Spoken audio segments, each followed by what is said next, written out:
അടുത്ത നമ്മളൊരു പ്രധാനപ്പെട്ട മണ്ഡലമാണ്. അതെ, പത്തനംതിട്ട ലോക്സഭാ മണ്ഡലത്തില് നമുക്കറിയാവുന്നതുപോലെ സുജിയ, പത്തനംതിട്ടയിലെ കണക്കുകളിലേക്ക് നമ്മൾ വന്നു കഴിഞ്ഞാൽ ശക്തമായ ത്രികോണ മത്സരമാണ് 2019 പത്തനംതിട്ട ലോക്സഭാ മണ്ഡലത്തിൽ നടന്നത്. അതിന്റെ വോട്ട് വിഹിതത്തിലേക്ക് നമ്മൾ വന്നാൽ നോക്കൂ, UDFന് 37.11% വോട്ടുകൾ നേടാൻ കഴിഞ്ഞപ്പോൾ ആന്റോ ആന്റണിക്ക്, LDFന് ഇപ്പോഴത്തെ നമ്മുടെ ആരോഗ്യമന്ത്രി വീണ ജോർജാണ് അവിടെ മത്സരിച്ചത്. 32.8% വോട്ടുകൾ അവിടെ സ്വന്തമാക്കാൻ കഴിഞ്ഞു. NDAക്ക് വേണ്ടി ഇപ്പോഴത്തെ സംസ്ഥാന അധ്യക്ഷൻ കെ സുരേന്ദ്രൻ മത്സരിക്കാനിറങ്ങി 28.97% വോട്ടുകളും സ്വന്തമാക്കി. ഈ വോട്ട് വ്യത്യാസത്തിൽ തന്നെ ചെറിയ വ്യത്യാസം മാത്രമാണ് നിലനിൽക്കുന്നത്. പക്ഷേ 2019 പത്തനംതിട്ട ശബരിമലയുടെ പശ്ചാത്തലത്തിൽ നേടിയെടുത്ത വലിയൊരു വോട്ട് വിഹിതം ഇക്കുറിയും NDAക്ക് നിലനിർത്താൻ കഴിഞ്ഞാൽ, അല്ലെങ്കിൽ അതിന് മുകളിലേക്ക് പോകാൻ കഴിഞ്ഞാൽ എങ്ങനെയാണ് സാധ്യതകൾ? അത് LDFിലേക്ക് കൂടുതൽ വോട്ട് വന്നു ചേരുമോ? LDFന് പത്തനംതിട്ട പിടിക്കാൻ കഴിയുമോ എന്ന ചോദ്യവും ഇക്കുറി ഈ തെരഞ്ഞെടുപ്പിൽ ഉയരുകയാണ്. വളരെ പരമ്പരാഗതമായി ഒരു UDF ജില്ലയാണ് പത്തനംതിട്ട. പക്ഷെ കഴിഞ്ഞ 2 നിയമസഭാ തെരഞ്ഞെടുപ്പുകളിലും 5 നിയമസഭാ മണ്ഡലങ്ങളിലും LDFനാണ് ജയം എന്നുള്ളതാണ്. ഇതുവരെ ഈ കഴിഞ്ഞ 10 വർഷം വിജയം തൊടാൻ യഥാർത്ഥത്തിൽ നിയമസഭാ തെരഞ്ഞെടുപ്പിൽ സാധിച്ചിട്ടുണ്ട്. സോഷ്യൽ എഞ്ചിനീയറിംഗ് CPM അതെ, പക്ഷേ ലോക്സഭാ തെരഞ്ഞെടുപ്പ് വരുമ്പോഴേക്കും ആന്റോ ആന്റണി അവിടെ വിജയിക്കുന്നു. ആ രീതിയിലുള്ള രാഷ്ട്രീയം ലോക്സഭാ തെരഞ്ഞെടുപ്പ് ഘട്ടത്തിൽ ഉരുത്തിരിഞ്ഞു വരുന്നു എന്നുള്ളതാണ്. ഇത്തവണ UDFിൽ ആന്റോ ആന്റണി തന്നെയാണ്. പക്ഷേ ആന്റോ ആന്റണി അല്ലെങ്കിൽ അച്ചു ഉമ്മൻ എന്നൊരു പേര് കൂടി ഇവിടെ കേൾക്കും. ആന്റോ ആന്റണി കോട്ടയത്തിന് പോകാൻ താല്പര്യപ്പെടുന്നു എന്നൊക്കെ ഇടയ്ക്ക് കേൾക്കുന്നുണ്ടായിരുന്നു. പക്ഷേ അദ്ദേഹം അത് നിഷേധിച്ചിരുന്നു. ആന്റോ ആന്റണി പറയുന്നത് അദ്ദേഹം മത്സരിക്കുമെന്ന് തന്നെയാണ്, അദ്ദേഹം മുന്നോട്ട് പോവുകയാണ് മത്സര രംഗവുമായി എന്നാണ്. അപ്പോൾ സ്വാഭാവികമായ ഒരു സിറ്റിംഗ് MP മത്സരിക്കാൻ ആഗ്രഹിക്കുകയാണ് എങ്കിൽ സിറ്റിംഗ് MPമാരോടെല്ലാം ഹൈക്കമാൻഡ് മത്സരിക്കാൻ ആവശ്യപ്പെടുന്ന ഘട്ടത്തിൽ ആന്റോ ആന്റണിയെ മാറ്റി നിർത്തും എന്ന് ഞാൻ കരുതുന്നില്ല. ഈ അച്ചൂമൻ എന്നുള്ള പേര് കുറെ പേരുടെ ആഗ്രഹം പറഞ്ഞാണെന്ന് തോന്നുന്നു. കാരണം അച്ചൂമൻ നല്ലൊരു രാഷ്ട്രീയ സാധ്യതയുള്ള വ്യക്തിയാണ്. പക്ഷേ താല്പര്യമില്ല എന്ന് അവർ വളരെ കൃത്യമായി തന്നെ പറഞ്ഞു കഴിഞ്ഞ് മറ്റു മേഖലയിലേക്ക് പോയിരിക്കുകയാണ്. ഒരു കുടുംബത്തിൽ നിന്ന് തന്നെ 2 പേർ സജീവ രാഷ്ട്രീയത്തിൽ വരുന്നതിനോടുള്ള എതിർപ്പ് സ്വാഭാവികമായിട്ടും.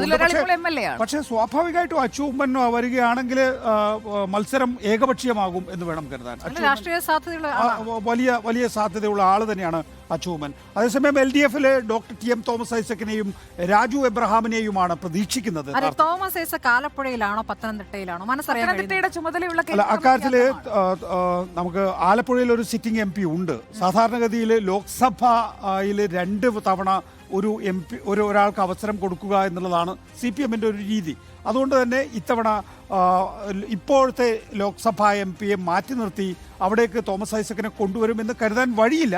മറ്റ് ഘടകങ്ങൾ എങ്ങനെ പ്രവർത്തിക്കുന്നു എന്നതിനാൽ പത്തനംതിട്ടയിൽ അദ്ദേഹം കേന്ദ്രീകരിച്ച് പ്രവർത്തിച്ചു തുടങ്ങിയിട്ടുണ്ട്. വളരെ നേരത്തെ തന്നെ നമ്മൾ പ്രസ് കോൺഫറൻസിൽ അദ്ദേഹത്തോട് ചോദിച്ചല്ലോ, നിങ്ങളുടെ മൊബൈൽ ടവർ അതാണല്ലോ എന്ന്. അപ്പോൾ NDAയിലെ പേരുകൾ കൂടി പറയൂ. തോമസ് ഐസക്കും NDAയിൽ ഇത്തവണ NDA ഇറക്കുന്ന തുറുപ്പുചീട്ട് അത് PC ജോർജ് ആണോ അതോ കുമ്മനം രാജശേഖരനാണോ? 2 പേരുകൾ ശേഷമുള്ള മത്സരം അല്ലേ? അതെ. അപ്പോൾ ഇത് BJPക്ക് ഇപ്പോൾ നിലവിൽ 3 ലക്ഷത്തോളം വോട്ടുകളുണ്ട്. അത് പക്ഷേ ശബരിമലയുടെ പശ്ചാത്തലത്തിൽ കെ സുരേന്ദ്രൻ നേടിയ വോട്ടുകളാണ്. അത്രയും വോട്ടുകൾ ഇതിൽ ആര് നിന്നാലും ലഭിക്കുമോ എന്നുള്ളതാണ്. 2014 ക്രിസ്ത്യൻ വോട്ടുകൾ നേടിത്തരാൻ സഹായിക്കും. അദ്ദേഹത്തിന്റെ പൂഞ്ഞാർ അടക്കം വരുന്ന സ്ഥലമാണല്ലോ. അതെ, കോട്ടയത്തെ പൂഞ്ഞാറും കാഞ്ഞിരപ്പള്ളിയും ഉണ്ട്. പത്തനംതിട്ടയിലെ ആറന്മുള, കോന്നി, റാന്നി, തിരുവല്ല, അടൂർ. അതെ, കത്തോലിക്ക സഭയുടെ സ്വാധീന മേഖലകളാണ്. അതെ, നമുക്ക് പ്രവീൺ പുരുഷോത്തമനിലേക്ക് പോയാലോ സർ? പ്ലീസ്. ഓക്കെ, പ്രവീൺ നോക്കൂ, പത്തനംതിട്ട ലോക്സഭാ സീറ്റ് എപ്പോഴും ഒരു കീറാമുട്ടിയാണ്. ഒരു പ്രവചനം അസാധ്യമായിട്ടുള്ള ഒരു ലോക്സഭാ മണ്ഡലമാണ്. പ്രവീണിന്റെ കാഴ്ചപ്പാട് എന്താണ് പ്രവീൺ?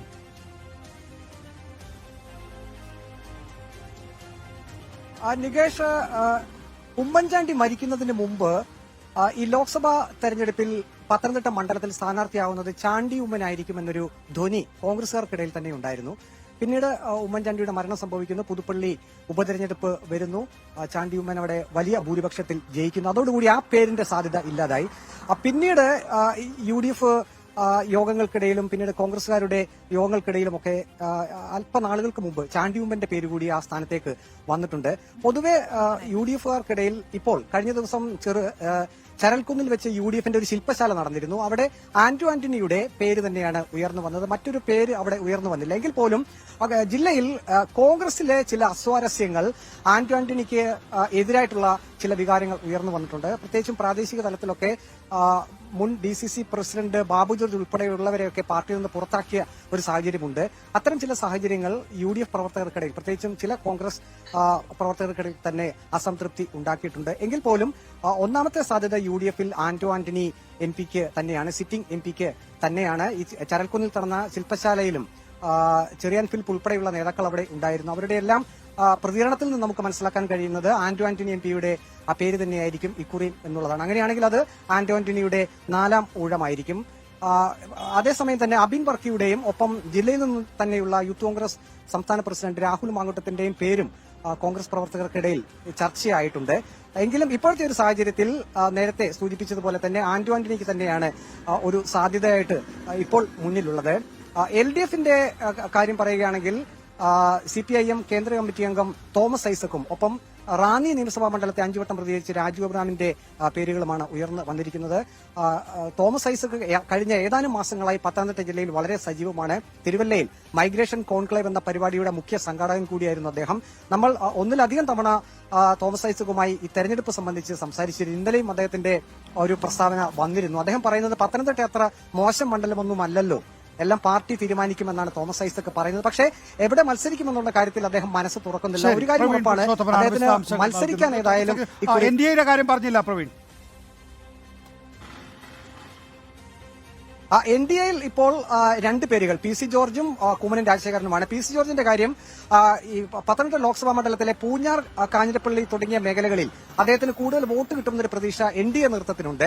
അതുകൊണ്ട് തന്നെ ഒരു പക്ഷേ PC ജോർജ് തന്നെ സ്ഥാനാർത്ഥിയാക്കാൻ സാധ്യതയുണ്ട്. പ്രത്യേകിച്ചും കഴിഞ്ഞ ഏറെ നാളുകളായി ക്രിസ്ത്യൻ ബെൽറ്റിൽ കൂടുതൽ പിടിമുറുക്കാനുള്ളൊരു ശ്രമം BJP-യുടെ ഭാഗത്തു നിന്നും ഉണ്ടായിട്ടുണ്ട്. K. സുരേന്ദ്രൻ തന്നെ നേരിട്ടെത്തി വിവിധ ക്രൈസ്തവ വീടുകളൊക്കെ സന്ദർശിക്കുകയും അങ്ങനെ ഒരു വോട്ട് പിടിക്കുന്ന രീതിയിലേക്കുള്ള അല്ലെങ്കിൽ ഒരു പ്രചരണത്തിന്റെ രീതിയിൽ തന്നെ കാര്യങ്ങൾ പോയിരുന്നു. അതുകൊണ്ട് തന്നെ ക്രിസ്ത്യൻ വോട്ടുകൾ കൂടുതലായി NDA നേതൃത്വം ലക്ഷ്യമിടുന്നുണ്ട്. അങ്ങനെ വരുമ്പോൾ PC ജോർജിനാണ് സാധ്യത. അതേസമയം തന്നെ മുതിർന്ന നേതാവ് കുമ്മനം രാജശേഖരന്റെ പേര് കൂടി പരിഗണിക്കപ്പെടുന്നുണ്ട്. നമുക്കറിയാം ആറന്മുള വിമാനത്താവള സമരവുമായി ബന്ധപ്പെട്ട് കുമ്മനം രാജശേഖരന്റെ ഒക്കെ ഒരു പങ്ക്, വലിയ പങ്ക് തന്നെയാണ്. ഇപ്പോഴും കുമ്മനം രാജശേഖരൻ ദീർഘകാലം പത്തനംതിട്ട കേന്ദ്രീകരിച്ച് പ്രവർത്തിച്ചിരുന്നു. ആറന്മുള വിമാനത്താവളവുമായി ബന്ധപ്പെട്ട വിഷയത്തിലൊക്കെ തന്നെയും ജനകീയ സമരം നടത്തിയ ആളാണ് കുമ്മനം രാജശേഖരൻ. ആ നിലയിൽ ഒട്ടേറെ പരിചയം കുമ്മനത്തിന് ആ മണ്ഡലത്തിലുണ്ട്.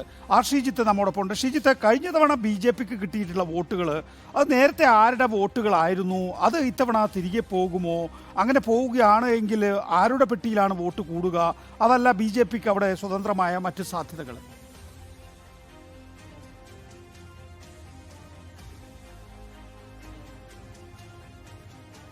സവിശേഷമായൊരു സാഹചര്യമുണ്ടായിരുന്നു. അത് ശബരിമല സ്ത്രീപ്രവേശനവുമായി ബന്ധപ്പെട്ട സുപ്രീം കോടതി വിധിക്ക് ശേഷം ഉണ്ടായ ഒരു പൊതുവികാരം അവിടെ ഉണ്ടായിരുന്നു. ശബരിമല പത്തനംതിട്ട ജില്ലയിലാണ് സ്ഥിതി ചെയ്യുന്നത്. ശബരിമല കേവലം ഒരു ക്ഷേത്രവുമായി ബന്ധപ്പെട്ട വിശ്വാസവുമായി ബന്ധപ്പെട്ട വിഷയം മാത്രമല്ല, പത്തനംതിട്ട ജില്ലയിലെ എല്ലാ വിഭാഗം ജനങ്ങളുടെ ജീവിതവുമായി കൂടി ബന്ധപ്പെട്ട് കിടക്കുന്ന ഒരു സ്ഥലമാണ്. ജില്ലയുടെ സാമ്പത്തിക എക്കണോമിയെ തന്നെ വരെ ബന്ധപ്പെട്ട ഒരു സ്ഥലമാണ് ഈ ശബരിമല എന്ന് പറയുന്നത്. അപ്പോൾ ശബരിമലയുമായി ബന്ധപ്പെട്ട വന്ന ഒരു വിഷയത്തിൽ ഉണ്ടായ വൈകാരിക പ്രതികരണമാണ് കഴിഞ്ഞ തവണ BJP-യുടെ വോട്ട് ശതമാനം 22% എത്തിച്ചത്. അതിൽ ഇടത് വലത് വോട്ട് അവിടെ നിന്ന് ചോർന്നിട്ടുണ്ട്. അത് NDA-ക്ക് K. സുരേന്ദ്രന് അനുകൂലമായി പോൾ ചെയ്തിട്ടുമുണ്ട് എന്ന കാര്യത്തിൽ തർക്കമില്ല. എന്നാൽ പരമ്പരാഗതമായി നേരത്തെ നികേഷ് പത്തനംതിട്ട മണ്ഡലത്തിൻ്റെ കാര്യം തുടക്കത്തിൽ സൂചിപ്പിച്ച പോലെ പരമ്പരാഗതമായി ഒരു UDF സ്വഭാവമുള്ള ഒരു മണ്ഡലമാണിത്. അവിടെ തിരുവല്ലയിൽ മാത്യു തോമസ് തുടർച്ചയായി ജയിക്കുന്നുണ്ട്. അടൂരിൽ പിന്നെ ഒരു തിരുവഞ്ചൂരിന് ശേഷം LDF സ്ഥാനാർത്ഥികൾ ജയിക്കുന്നുണ്ട്. കോന്നിയിൽ അടൂർ പ്രകാശിന് ശേഷം ജനീഷ് കുമാർ ജയിച്ചു. എങ്കിൽ റാന്നിയിൽ ഇപ്പോൾ തുടർച്ചയായി 6ാം തവണ LDF ജയിച്ചു.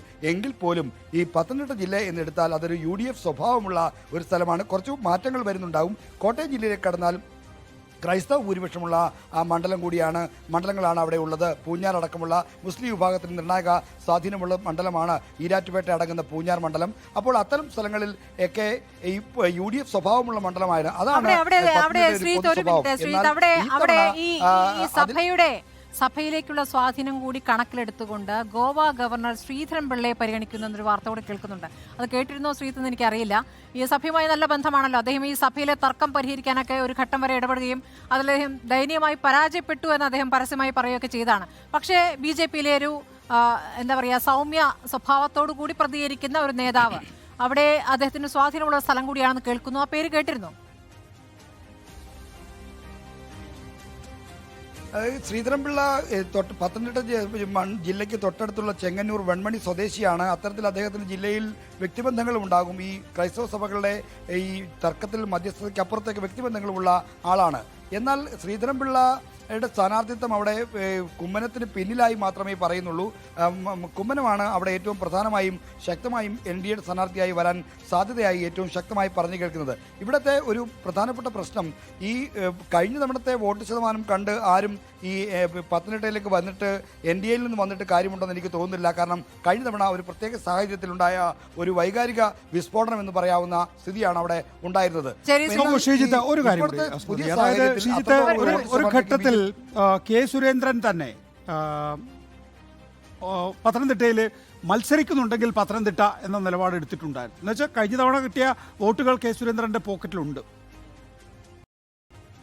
അതില്ലെന്നാണ് ഇപ്പോൾ ശ്രീത്ത് പറയുന്നത്.